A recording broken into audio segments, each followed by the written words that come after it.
Going on, Falcon fan? This your boy Ricondo coming back at you with another video. It is draft week. Finally, it is here. And what will our Atlanta Falcons do?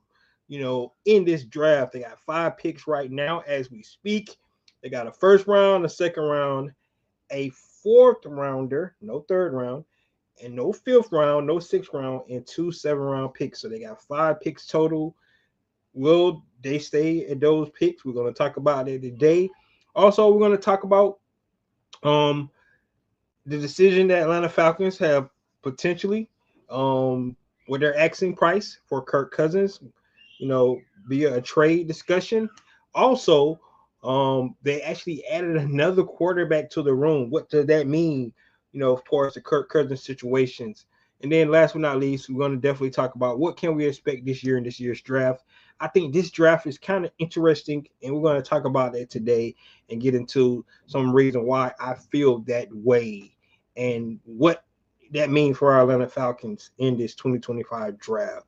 So, guys, with that being said, if you have not already, go ahead and please subscribe to the channel. Please hit that notification bell so you know when I drop another video. Please hit the like button so I know you guys are here to talk about. Then please share my video throughout the YouTube universe so more people can come here and talk about. That's right, these Atlanta Falcons. So let's get into the news of today. The Atlanta Falcons add another quarterback to the quarterback room, bringing them to 4 total quarterbacks going into training camp. Yes, guys, 4 quarterbacks. Of course, we know about our starter that's been already announced by Raheem Morris. It's Michael Penix Jr. He started the last 3 games of the seasons. The potential is there, and like myself and a lot of the other Falcon fans, and I think the organization itself think that they might have found the franchise quarterback for the near future. So hopefully, we're definitely going to be able to see that. One thing we do know, 3 games is not enough to go ahead and solidify that. But what we've seen from those 3 games, only positive things that we can bring to the table with that. But guys, bringing in another 4 quarterback, which is really interesting. The Atlanta Falcons actually signed Stick to the roster. Former quarterback out of North Dakota State who was 49-3 in college. He's the winningest FCS quarterback in history. This guy was drafted by the Los Angeles Chargers in 2019. 2020, he got to play a couple of snaps in 2020, but however, in 2023, he actually had 4 starts. Where Justin Herbert actually was on the IR.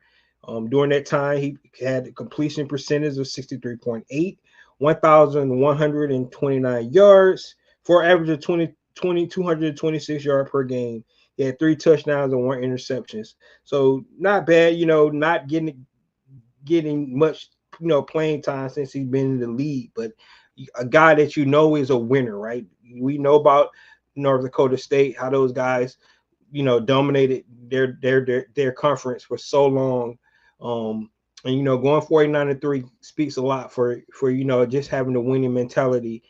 Stick coming in is really going to be added to that quarterback room where they already have Michael Penix Jr., of course, Kirk Cousins. They got Emory Jones, and now Stick coming in as well as 4 quarterbacks added to this room, which is really going to be interesting. So, what does that? So the question is, guys, what does that mean for the quarterback room? Do you think the Atlanta Falcons want to actually bring in that many quarterbacks to the room, going into training camp? Right, you got to get Michael Penix Jr. the reps that he need. If we watch training camp last year, if you looked how Raheem Morris ran his practices, only 2 quarterbacks were really getting most of the snaps were Kirk Cousins and Michael Penix Jr. And then, they had Taylor Heineke taking a few snaps towards the end, before he got traded. Then when they brought in the 3rd-string quarterback, the same. So he really want to get his starter and his backup the most reps in practice. You want to have a camp arm. I get that, but at the same time, especially with a guy like Michael Penix going into his first full season as a starter, you want to get the most snaps you can. So having 4 quarterbacks on the roster is really interesting. Or does this mean, potentially the moving on from Kirk Cousins? That could be why they're making the decision. One of the things by Atlanta Falcons keeping Kirk Cousins on the roster the way they have kept him on the roster is looking at the backup quarterback pool that's actually out there in the NFL right now, and it's really not that attractive at all. So, you have to bring in your backup quarterback because one thing you do know, you still need a solid backup quarterback. Right now, I think we got the best backup quarterback in the league in Kirk Cousins, but it's still yet to be seen if he's going to be on the roster to start the season, right? Falcons are willing to trade him, but right now we really just don't know about that. But bringing in the 4th quarterback, just insurance maybe. I mean, Easton Stick coming in is a big deal for the Atlanta Falcons. Like I said, a guy who has experience being a backup quarterback for the Los Angeles Chargers over that time. Um, we just have to see how it pans out. Of course, they got Emory Jones as well, bringing in those guys. Most of these guys, including Michael Penix Jr., has not had a whole bunch of snaps in the NFL. So when you're thinking about a backup quarterback, you want a guy like Kirk Cousins or, something that has that experience, that played in the league a while, a veteran guy that's there to help Michael Penix get to where he needs to go. But it's still, like I said, it's yet to be seen about where Kirk Cousins is going to be with the team or not. But, bringing in a winner, Easton Stick, like I said, he did have opportunity to start 4 games, play the total of 5 games. But Justin Herbert going down, coming in, filling his role, and not bad at all. Not bad at all for what he was able to do. During that short period of time he was with the Los Angeles Chargers. So there you have it, guys. I really want to know what you guys think about Easton Stick coming in, backup quarterback, adding a 4th guy to the quarterback room. When you look at the 90-man roster, fine to take that many quarterbacks into training camp, but if anything, Atlanta Falcons probably only going to keep 3 on the 53-man roster. So, of course, we're going to have to trim that down. So it's going to be interesting to see. But welcome to Atlanta, Easton Stick. Have an opportunity to potentially be the backup quarterback for Michael Penix Jr. if the move to Kirk Cousins somehow happens here in the near future. So, guys, let me know what you guys think about adding the addition of Easton Stick to the quarterback room.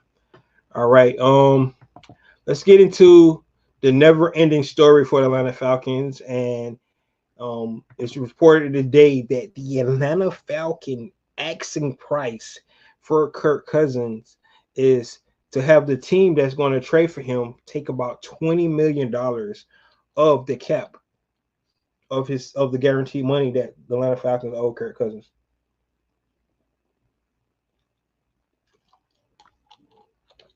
And when you look at that, Atlanta Falcons owe Kirk Cousins about $27 million this year, another $10 million in 2026. So basically, out of that $37 million, the Atlanta Falcons are asking for $20 million of that guaranteed money to go towards the new team, right?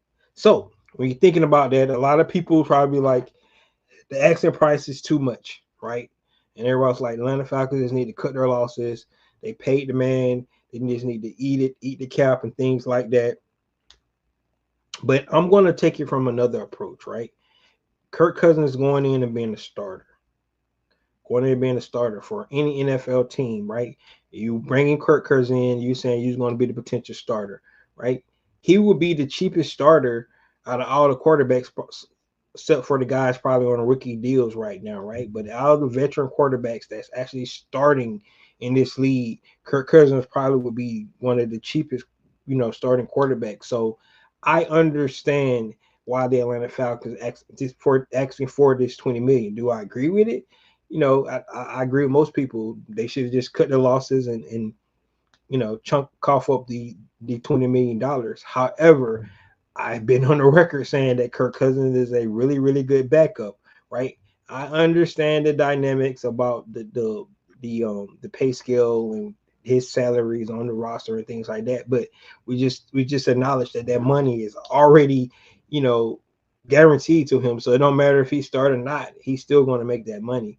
Um, so I understand what Atlanta Falcons, are trying to get out. They want to get something out, giving Kirk Cousins $100 million guarantee, because we got to remember the original plan was not to bring Michael Penix in this quick, right? That was not the plan. Now, I would argue that maybe going into 2025, it'd have been more of a quarterback competition, and just Michael Penix just sitting behind Kirk Cousins, you know, because I just think that that would be a good move to put them to do that.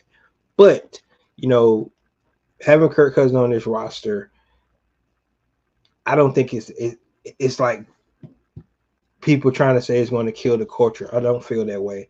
I think Kirk Cousins, is a good professional, probably a pretty good teammate. Aside from what he did, not disclosing his injury towards the end of the season last year.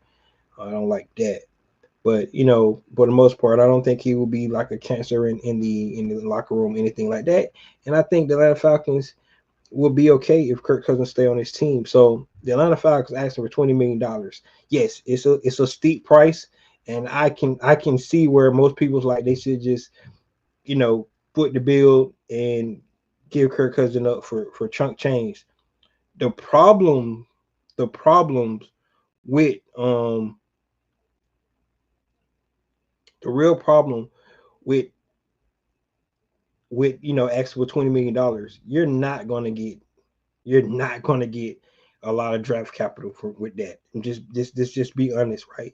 If you decide to go out and ask for $20 million, expect the 6th round pick probably back for Kirk Cousins, right? You want them to take the $20 million or that 37 million owed to Kirk Cousins, plus give you a high draft pick as well. So it seems like the Atlanta Falcons value the salary cap more than they value the draft capital, and that's where I look at it, because I feel like if the Atlanta Falcons say they'll take most of the salary, they probably can get maybe even a 3rd round pick for Kirk Cousins. That's what they did with the Atlanta Falcons. I mean, what they did with Matt Ryan, if you go back and look, they was able to take most of that salary. They got a 3rd round pick for Matt. I would think, something similar to that. They say we're going to foot the bill, because in essence, it's just 2025.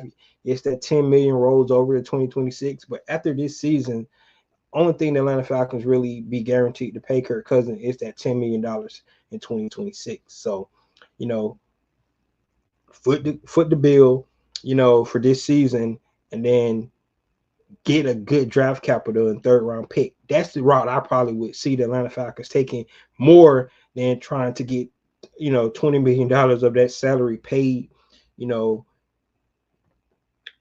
to help the Atlanta Falcons. Now, I do understand why they're trying to get $20 million, because if you look at the young talent, it's almost time to start paying some of our young talent, like a Drake London, maybe even Kyle Pitts. I know some people iffy on Kyle Pitts, but he is in his 5th-year option this year. They could sign Kyle Pitts to a long-year deal, would be really, really good, especially if he started to get some chemistry with Michael Penix Jr. this year.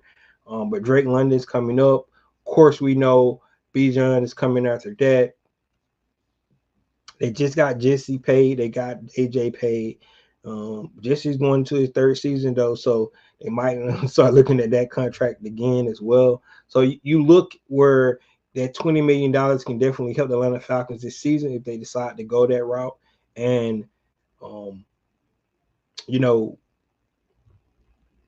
get that $20 million, that would help. That help them a lot. And they start to sign some players early. Like, I honestly, in my opinion, I would go ahead and give Drake London a contract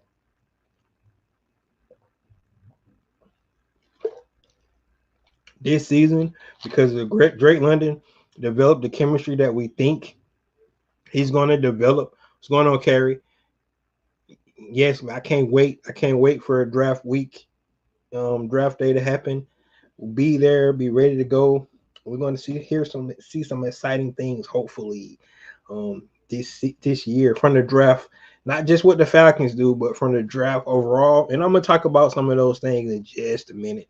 Anyway, but you know, just to close this up with Kirk Cousins once again, because I think we've been talking about Kirk Cousins all season. He's not even our starting quarterback, but it is an issue that's out there, you know, because of the salary. That's really boils down to how much money we owe Kirk Cousins is what's really the sticking point in this whole issue is the fact that we owe Kirk Cousins so much money and he's the backup quarterback, right?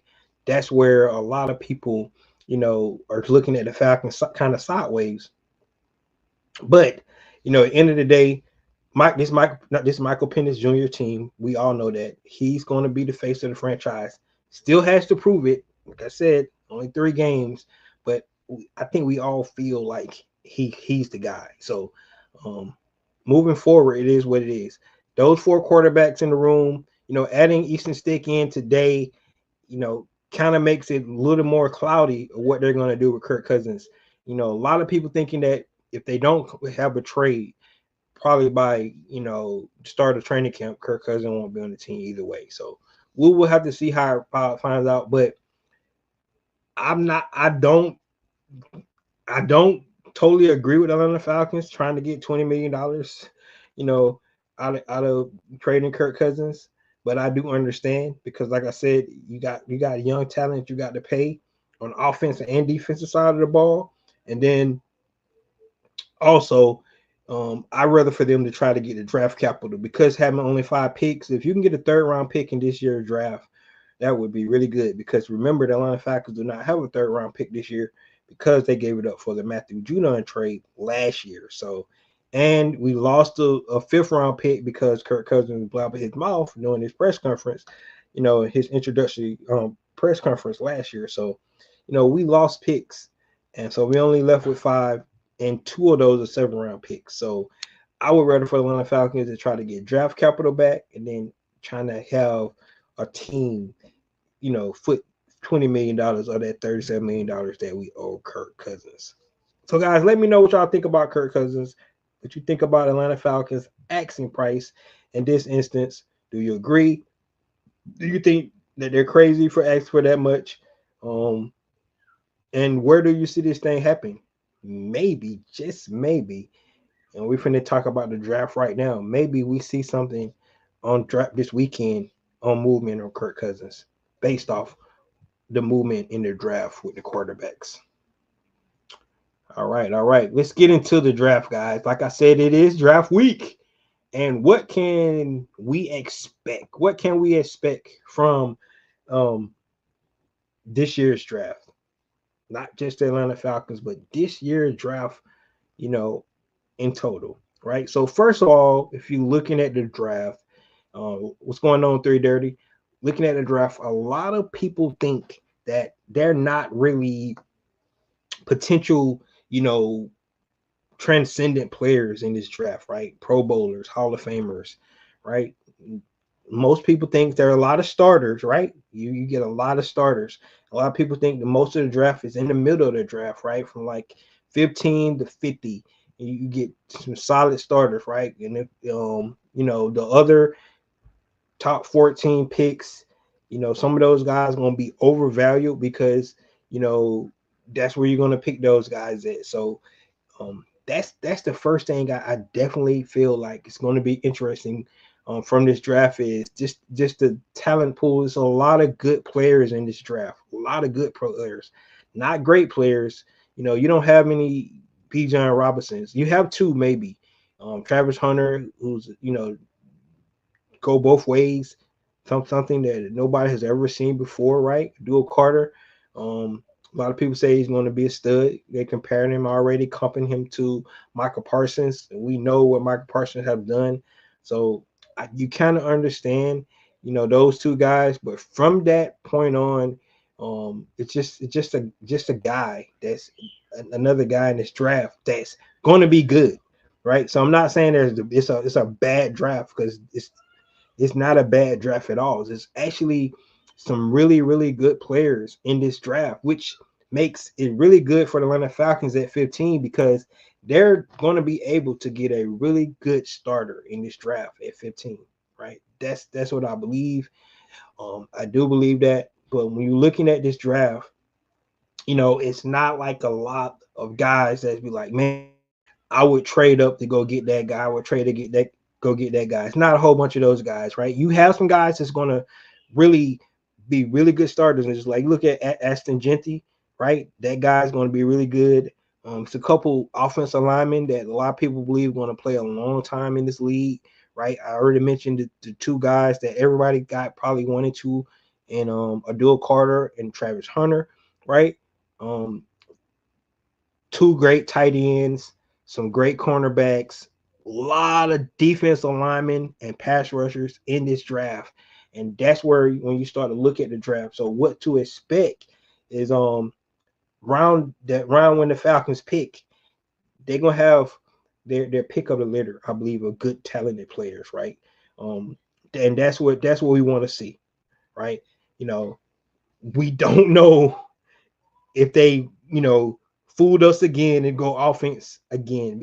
It's going to be some talented offensive players on the board at 15 as well. So um, it's not like they're going to not get talent there.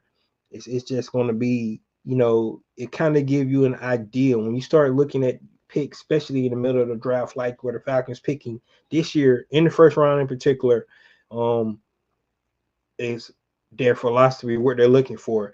We know that Terry Fontenot has really said he always goes best player available and things like that. But it's time to look at the needs as well. And I believe in that 15 round pick, um, the need and the talent will be there, could be the same. So that's what I believe. But first thing we can expect is not a lot of um, really future Hall of Famers that we can see right now in our own two eyes in this draft. But there are a lot of guys that's going to play a lot of years in this league, and definitely going to be starters on somebody's NFL team in this draft, right? I think the second thing that we can really think about is the quarterback position, right? And because the quarterback position, because it is so important to any NFL team, right? The quarterback always get value higher than most people have the value grade on them, right? They get picked higher because of that, right? You look at teams, in, in this league, right? And there are some teams that's pretty much feel like they got their quarterback solidified for years to come. However, there are some teams that got older quarterbacks and they got like placeholders as quarterbacks. You look at the Cleveland Browns, a lot of people believe they're going to pick Travis Hunter, but you know, do they like any of the young quarterbacks, still on the board? And are they willing to come back in the first round potentially to try to grab one of those quarterbacks, right? If they quarterbacks start to slide, right? We hear a lot about, only quarterback that's pretty much guaranteed to could really go in the first round is Cam Ward. And then the other quarterbacks, because of the two generational guys that's there, and Travis Hunter and Abdul Carter, two teams that need a quarterback that pick after Tennessee, right? Probably going to pick those guys, but they still need a quarterback. You look at the Cleveland Browns, they got Kenny Pickett, and then they went and signed Joe Flacco, so they need a quarterback of the future. It's no way of looking past that. They're going to get a quarterback somewhere in this draft, so it's going to be interesting to see what Cleveland does. The New York Giants, right? They signed Jameis Winston and they signed Russell Wilson. However, both of those guys are not long-term, solutions at quarterback. So once again, those guys, what would they do? A team that I don't really care what they do with their quarterback is the Aints, right? But we heard about David Carr potentially be having surgery, right? Do they like the quarterback that they drafted last year? Maybe they do. We don't know, right? So it's going to be interesting to see where the quarterbacks fall and how that actually shapes the draft, right? You look at the Jets. Do they 100% sold on Justin Fields? Right. The Raiders, yes, they signed Geno Smith, but is he a long term answer at the quarterback position? Or they could have a quarterback sit behind, even though they gave him a contract, right? So the teams is teams in the top 10 that I believe do not have their long term quarterback situation, solidified, and definitely could come back in the first, or they could just sit in the second. They're picking early in the second round and wait for some of those guys to fall to them. So it's going to be interesting. But I believe the quarterback, added to this draft in the first round is really going to shake up how, what we can expect, right? If quarterbacks start to drop, you look at a team like the Pittsburgh Steelers, who still win on Aaron Rodgers. They got Mason Rudolph, and they got another another guy that's there. I can't think of his name, but both of those guys is not going to be starters, and they backups, they career backups. That's who they are, right? So they need a quarterback. They still win on Aaron Rodgers. He's still plundering. He want to play. He want to retire, But will they sit at 21, or would they potentially, be like Kansas City and move up, or like the Houston Texans where they moved up, they got Deshaun Watson, things like that. You have to, if you believe in a guy, and quarterbacks are there, you got to go get your quarterback. The issue with the Pittsburgh Steelers, is the fact that they're always in the middle of winning a lot of games year in and year out. So they never up in the top 10 to actually go get a quarterback. And that's really been their Achilles heels for so many years, because they, Mike Thomas has never had a losing seasons, which always put him in the middle of the draft, which he's never can go up and get a solid quarterback, right? And so they've been piecemealing quarterbacks. They took a reach on Kenny Pickett, a couple of years ago, the same draft with Desmond Ritter, and we that draft probably one of the worst quarterback draft class, but then once again, you can look at the Justin Fields draft and see how many of those quarterbacks did with their team as well. So it's getting a quarterback is a crapshoot, guys. And the science of it, I already went on a soapbox about this, but the science of it is really crazy, and because they always go ceiling and potential on quarterbacks instead of just looking at the tape. That's what I just don't understand. So, but we're not gonna get into that again. But the quarterback mix in this draft is going to be huge. I really believe that, and I believe it could help the Atlanta Falcons, because if we get just two quarterbacks to go in the top 10, that pushes some of that talent, going into where the Atlanta Falcons could even get somebody else. So if only one quarterback goes in the top 10, then it could really start to hurt us a lot. Darmar said, I don't care what anybody says, the Falcon beat Brady in Super Bowl 51. Yeah, they did, but they didn't. We lost. All right. So the next thing, what I just mentioned was, right, if a quarterback does not go in the top 10, only one goes. Potential right now is one quarterback's going at number 1, right? So what that means, we could have a run on certain positions. We see it every year in the draft, right? And this is where, when you start seeing a run on position, this is where teams start to panic, right? Because they want to get their guy. So it could be a run on offensive lineman, right? It definitely could be. It's a couple first round offensive linemen. Of course, we know about the offensive lineman at LSU, the offensive lineman out of Missouri, offensive lineman out of Texas. All those guys, Mimbo, those guys, Compton, all those guys definitely could go in the top 10, but it could be a run on offensive lineman. If that happens, offensive lineman is a good thing for Atlanta Falcons if it's a run on offensive lineman, because that means the defensive players is going to start to drop down the board, which is going to work for us. But let's just say if it's a run on edge rushers, right?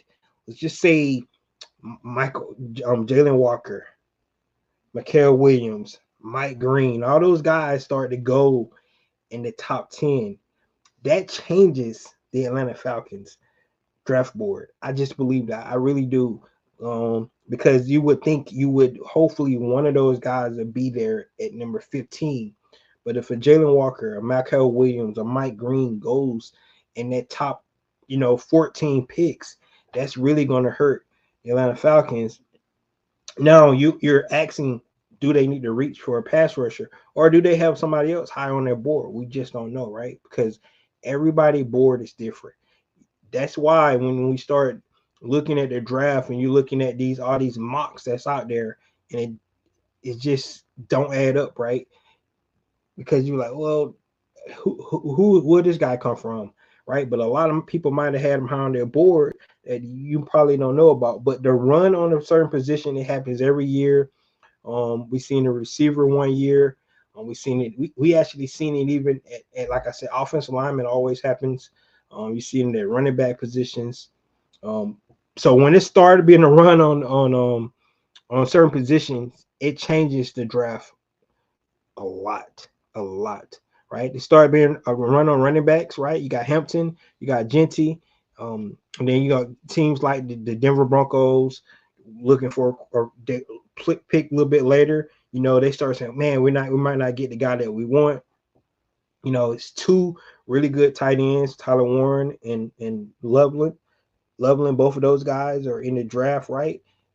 So you don't know wide receivers, right? Tech McMillan could go. Um, the kid out of Texas could go, right? And then you start to see like, man, do I get my wide receiver I want? Cornerbacks. Will Johnson could go. Um, some of the other guys, I don't think they're gonna go that high anyway. But um, so what do the Falcons do if there is a run on a certain position? In particular, for me, I'm thinking about edge positions, and that's I'm really worried about the Atlanta Falcons, you know, losing out on some of those good pass rushers, right? I think most of us right now, if I take a poll, the Atlanta Falcon fan base, most of us want Mike Green to fall to us number 15, right? That's what a lot of us feeling like going to happen. Most people feel like Jalen Walker is not going to be there, right? Because some people think he's going to go in the top 10. I think if Jalen Walker there, I think we'll rush that card up, even though, he's a hybrid, rush the passer, linebacker, but I like his potential, what he's able to do. Um, but I don't think he's going to be there, which means it's some teams that need pass rush. You look at the Carolina Panthers, teams in our divisions probably could feel like they need pass rushers, right? Um, both of them, the Panthers and the Aints, both of those guys probably could use a pass rusher. Both of those guys also could use offensive linemen, right? You look at Carolina Panther, probably could use another weapon for Bryce Young. So those are the kind of things you start to look at, because when you're looking at this draft board and you're looking at the teams around, especially teams in our division, what could they potentially have a need for, and where positions that could be high going in the board. So like I mentioned offensive lineman, I mentioned Mimbo, I mentioned Banks, right? I mentioned Compton. All those guys probably could potentially go in the top 10, right? Because all those guys got high draft grades. And trenches is all about trenches. You go back, you don't believe me in the trenches, just go back to the Super Bowl and see how the Philadelphia Eagles dominated the trenches, right? And they made Patrick Mahomes look like a mere mortal. That's what they did, right? That's what happens when you good play in the trenches is going to be huge. So offense and defensive line could be a run. More like the offensive line in that top 10 more than defensive line, right? We know the kid out of Michigan is potentially could go top 4 because he's so dynamic, but other defensive linemen is definitely gonna drop. Now, it's one polarizing player that, in my opinion, could be there number 15 for Atlanta Falcons is Shamar Stewart, right? A guy that tested out of the atmosphere, stratosphere. What he was able to do at the combine. 99.9 percentile athletic testing, right?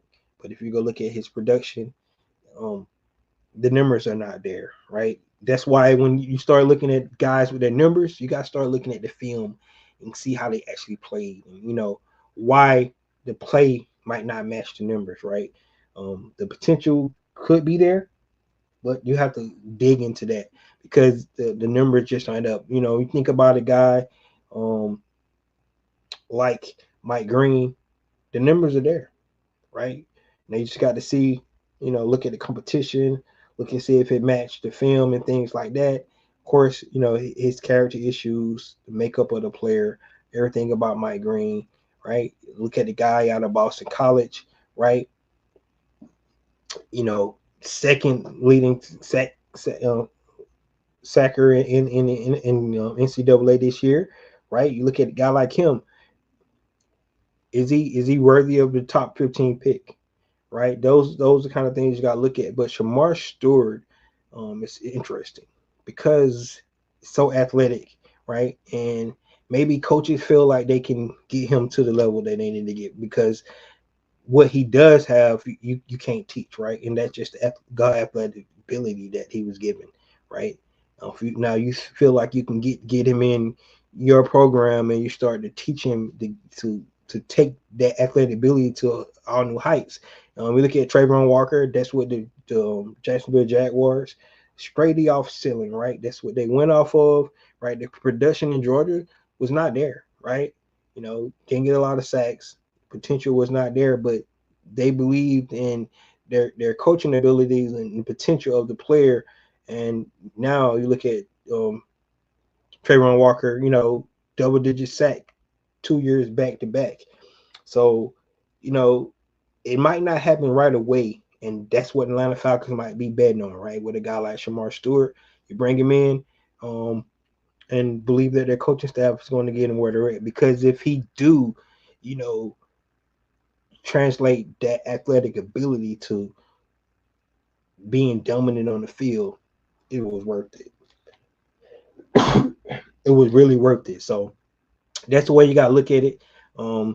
So he could be there, right? So if it's a run on pass rushers and Atlanta Falcons is fine with Shamar Stewart at 15, take him, right? Um, Cornerbacks. We think about cornerbacks, Will Johnson, um,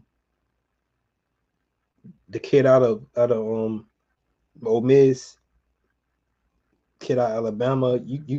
I mean, a kid out of Texas, not Alabama, Texas, right? Some of those guys, could be potential first round picks, and it could be a run on cornerbacks as well.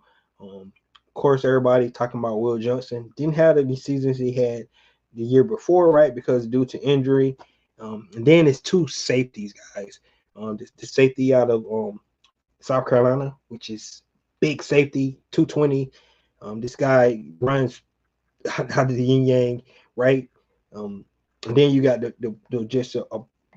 perfect play safety in Malachi Starks. Do Atlanta Falcons want to go there? So it's a lot of interesting things, but it all ties down to probably how this position is going to take out. That's what I really like about this draft, because it's not a surefire. You got to take this guy, right? I think it's your flavor, your needs, and then what your board says, right? How you got your guys rated. That's what I believe this draft all about, because it's not a consensus on any of these players, across the board. Probably the only two, like I said, maybe four players that maybe have a consensus, right? That's Travis Hunter, Abdul Carter, probably Ashton Genty, and then maybe the kid out of Michigan, Mason Graham. But even him, right? A lot of people have him dropping as well. So it's just not a consensus across the board on a lot of guys in this draft. So, and we don't know what the Atlanta Falcon draft board says about guys like Shamar Stewart, Michael Williams, Jalen Walker, Mike Green, Eamon Worry from, like I said, from South Carolina, Malachi Starks, Will Johnson, all those guys. One of those guys is going to be there at 15 guys. That's a lot of guys I called out. If none of those guys there, I'll be amazed, right? But One of those guys is definitely going to be on the board at 15. And any of those guys, I wouldn't be upset about, right? Now it depends on who's still there. I'd be like, well, maybe they should have got this guy instead of this guy. But any of those guys there, I think the Atlanta Falcons are going to get a good starter in the NFL, and that's what we want at the first round pick. You want a starter, especially at 15. It's not a top 10 pick, but a guy that come in and going to be able to produce for you first year right away. So that's what we need to see. And so I think the potential of the run on a certain position could definitely make you think about that. Right. The next thing is the potential for the Falcons to move up in the draft or move back in the draft. Right. I think it's a higher probability that they could move back. Right. It's been reported that Atlanta Falcons is one of the teams looking to actually move back in the draft. Right. It's simply because of the draft capital. Right. And like I mentioned to start the show, this is a deep draft with good players that can start for your NFL team. So you don't have to get somebody in the top 15 and be like, it's no more good players left. That's not the case. It's a lot of players. It's going to be some great players, not great, but good players that drop in the second round because there's only 32 spots. And we just talked about the quarterback position. We talked about the offensive line position, right? You talked about the pass rush. You talk about the defensive backfield, right? All those positions are really important in NFL, right? So a lot of other positions are going to drop down, and it's just not enough for everybody, right? So it's going to be some good players dropping the second round. So the Atlanta Falcons' potential to trade down could really be high this year, right? Now Terry Fontenot has traded down in the draft before, so it wouldn't be nothing new. Has never traded down in the first round, right? Because we was always picking top 10, number 8 for some reason, except the first season, right? We picked number 4, but the last 3 seasons we've been picking at number 8. So this is different for the Atlanta Falcons. Is number 15, and based off like I said, no top end talent across the board to start off, the Atlanta Falcons could move back in the 20s if they will decide to do that. I think they'll get draft capital and they can get potentially more starters to start this year. If they pick up, like just say, pick up a 3rd round pick, that will give them a pick in the 1st, 2nd, 3rd, and 4th, right? 4 players, and now you feel a little bit better about your draft class instead of trying to hit on those first 3 because it's going to be huge. If first round, second round, and the 4th round, right? You need to hit on all three of those picks. 7 rounds, we always know those guys are developmental guys. I'm not saying that some of those guys can potentially be Hall of Famers one day because it don't matter where you get picked. No matter what number you get picked at, is where you go and the opportunity that you get to be able to show what you can do. So that's what it's all about. But Atlanta Falcons moving back is really interesting to me. It really is. When I think about that, in the 20s, right? We talked about potential 22, the Chargers, maybe even 25, 26. I think with the Rams, wherever they sitting at, 21 with the Steelers, right? Maybe the Broncos, want to jump ahead of a team and try to jump ahead of the Cincinnati Bengals, right? And trade with the Atlanta Falcons, and we just move back a couple of picks. You never know. So potential for the Atlanta Falcons to move back, I think it's high this year. I really do, because of the simple of the draft capital. And I don't think it's a bona fide guy that you say that, that's so much higher on your draft board than you would moving down 5 or 6 picks. I just really don't believe that. If certain guys there, like I said, if Mike Green there, I think you don't move. You just pick him. Jalen Walker there, you just don't move. Just pick him. But besides some of those guys, maybe Will Johnson, don't like his, not been hearing so much good things about Will Johnson, but if he's there, I still think the Atlanta Falcons need another cornerback. I know they brought back a couple of guys that they had on the roster last year, but competition is good, and bringing in a potential starter, in their defensive backfield would be good. So, but I do believe the value of trading back this year is a little bit higher than it usually is for the Atlanta Falcons. We'll just have to see if they do that and see if a player that they like is still on the board at 15. And that's how you got to look at it, right? Um, I know they're stacking their boards, and I wish we could see it to really give us a lot. You know, see it. I wish we could see it after the fact, but they'll never show us that. But that would be, awesome just to get the opportunity to see what Atlanta Falcons board look like. That would be amazing because I'm curious. Um, we talked about Michael Penix, Drake London, Bijan Robinson, right? We talk about those picks, and Jalen Carter was on the board when Bijan got picked, right? Um, pass rushing on the board when Drake got picked. So you just never know how the Atlanta Falcons board, but they kind of give you an idea because, you know, outside of Kyle Pitts, his first season was not standing. Um, they really they did a really good job with their first round picks. I mean, it is what it is. All those guys about to get paid, in their second contracts because they're just good, that good. So um, that's what I like about Atlanta Falcons and taking the best player available off their board in the first round. And hopefully this year it's not an offensive guy. All right. And now last thing we'll talk about, guys, is just the Falcons needs, right? I think we pretty much know right now, going into this last week of the draft, what the Falcons need, right? We know they still need pass rush. Goes without saying. It's like a broken record right now.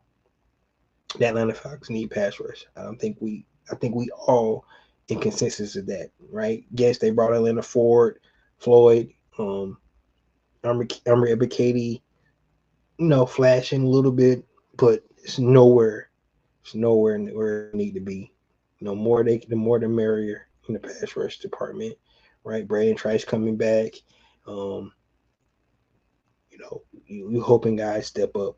Zach Harrison, we'll see, but they need pass rush, right? We know they need help in the secondary, right? D Alfred did come back, opportunity, to go with Clark Phillips, try to win that nickel position, but I still believe they need to bring in another another cornerback to help. Maybe another safety. I like Jordan Fuller. We signed in free agency, but DeMarco Helen, we don't know his status. Maybe they feel good with him, Jordan Fuller, Jesse Bates, and they don't want to go there with the safety, right? Need another linebacker, right? They brought in Devon Diablo. Troy Anderson can't stay healthy. We like what K. Ellis doing, but I want to see K. Ellis rush the passer more. So, those are some of the things that when we're looking at the needs for the Atlanta Falcons, most of those needs are on the defensive side of the ball. Some people could say that we might still need a center, right? Ryan Newsom still have not signed his um, restricted free agent offer yet, but more than likely he's going to sign it because no team has matched it. So more likely he's coming in. But the Atlanta Falcons could bring in some competition at the center position. So other than that, maybe another third receiver. I like what Ray McCloud was able to do, but to get more dynamic, you know, maybe they need to bring another guy, or they can just utilize Kyle Pitts, to his highest potential, and then they don't need to bring in the third guy. Maybe that's what they need to do. So, because I feel like he was underused last year. So, but when you're looking at the need for the Atlanta Falcons, I think most people felt the defense is where you need to go, and your resources need to go towards the defense this year. The biggest thing is that what I always mention is the young talent needs to be better this year. It's just that simple. This is the draft capital that Terry Fontenot invested in. These guys need to start playing up to their potential. It's just that simple. It really just that simple. Raheem Morris believe they can get it done. I believe his coaching staff is going to help him get it there, but that's what it boils down to. I came in this offseason saying the Atlanta Falcons need to replace about 25 to 30% of their starters from last year on defense.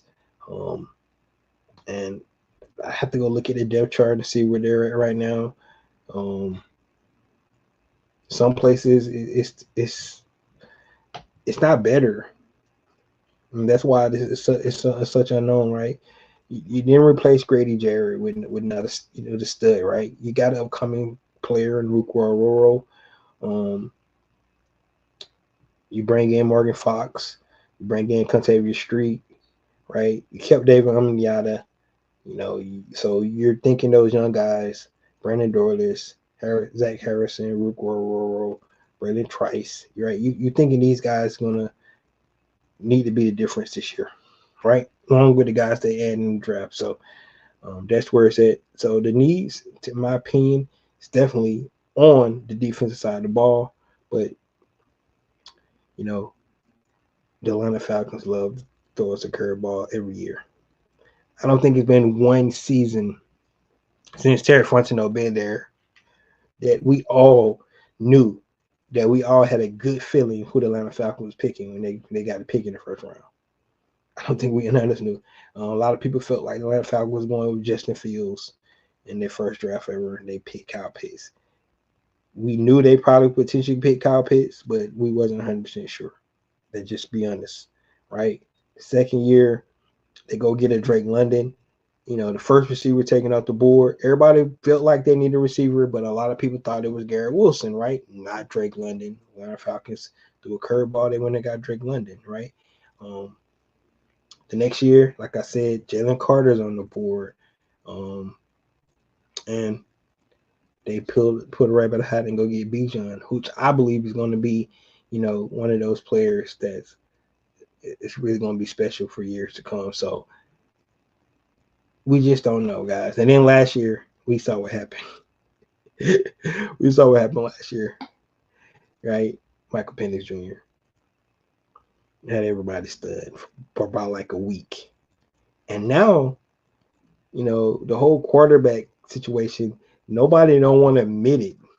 Nobody wants to admit it, right?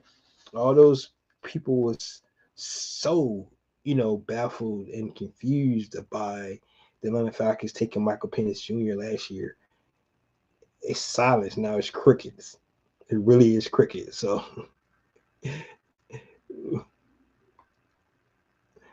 Dartmar said, would I take a fourth round for Kirk Cousins? Hell yeah, I'd take a fourth round for Kirk Cousins. But the Falcons, like we said earlier, Falcons looking for some cap relief instead of a pick. I think they'll take a 6 to get that $20 million cap relief. That's what I believe. I think they'll do. So,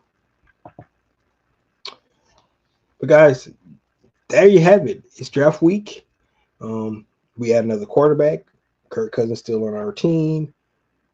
Expect the unexpected coming here on Thursday. Just like Miss Carey said, I will be online with One Time for the Falcons fan this year.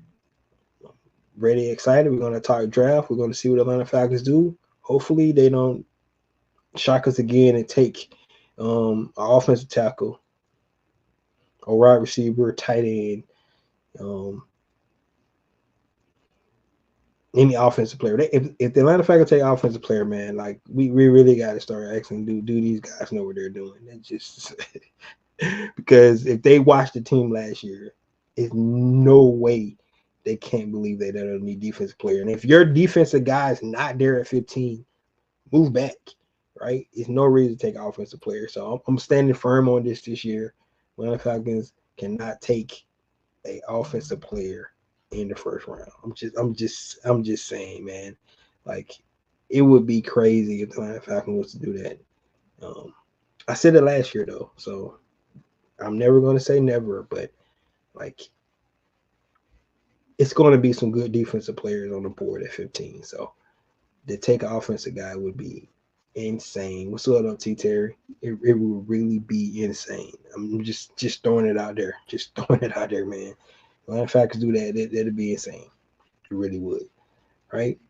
But guys, please give me your thoughts on all I talked about today. Like I said, the addition of Easton Stick, bringing our quarterback room to 4 guys on the roster right now. Um, the Kirk Cousins asking price, and basically the Atlanta Falcons asked for $20 million. Of that $37 million guaranteed to Kirk Cousins for the rest of this year, and the $10 million going in next year. And what do you expect from the draft? Do you expect a lot of trades? Do you expect it to be chalk like most of the draft mock drafts that's out there? Or do you think we're going to get some lot of curveballs and it's going to start to mix some things up in this draft? Give Atlanta Falcons opportunities to either move up or move down, and really get a solid player to help this Atlanta Falcons team going into 2025. Please give me your thoughts on that. So there you have it, guys. Thank you guys for tuning in on, draft week edition of Recondo Real Falcon Fan. Um, be back with you guys and see what our Atlanta Falcons going to do. This is your boy Recondo coming back at you with another video. Peace.